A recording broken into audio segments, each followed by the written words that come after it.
Hello, welcome to the Sugar Mama Radio Show with your host, Mathia Ford.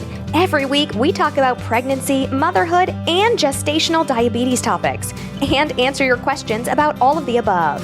Email us at radio@sugarmamaradio.com with your questions, and go to sugarmamaradio.com to sign up and get a free gift, as well as notified when we have a new show. Now, what you've been waiting for, here's Mathia with the show.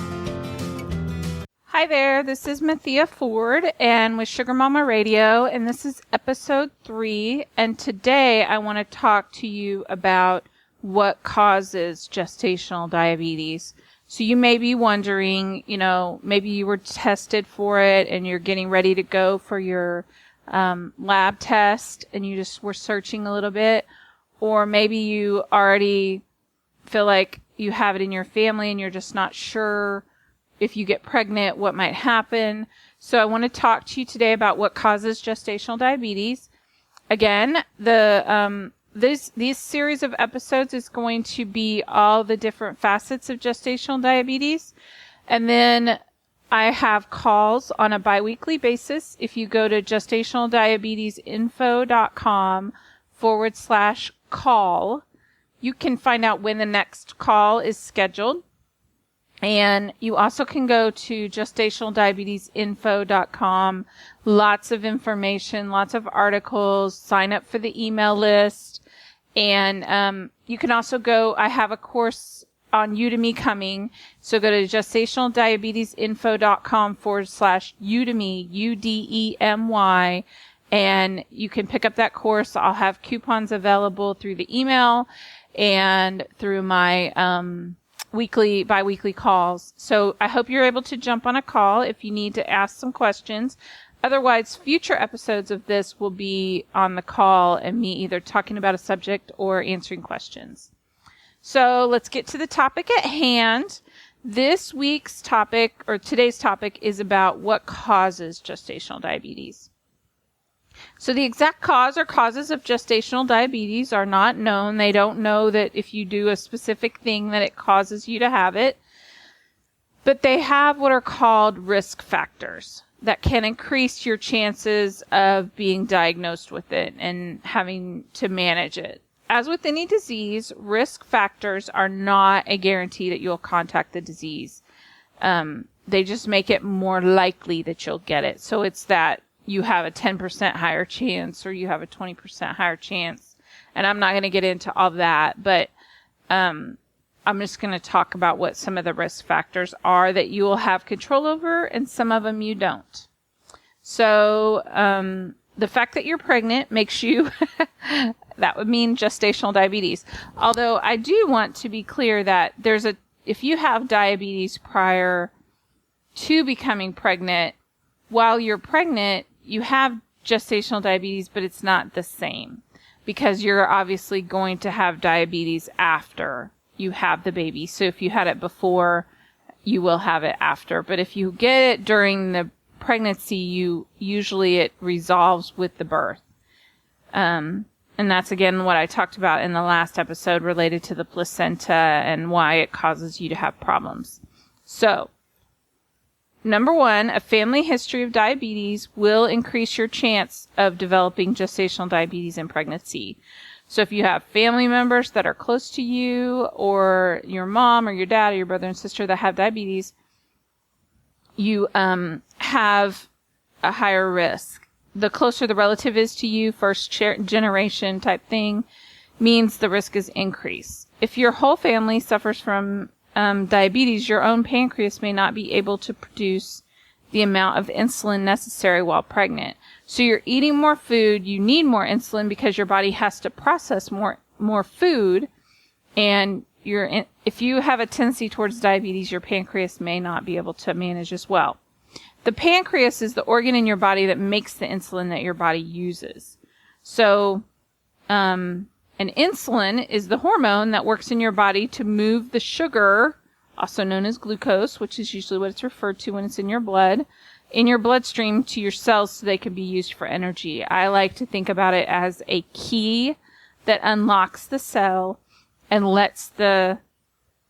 opens the door to let the glucose in, and then your inside of your cell uses that glucose to produce energy for your body.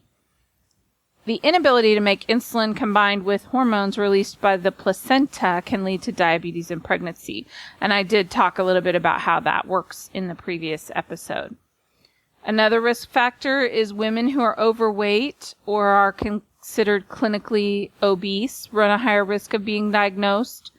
That is because the excess weight puts a strain on your body, including your pancreas, and makes it hard for enough insulin to be produced and used by your body effectively.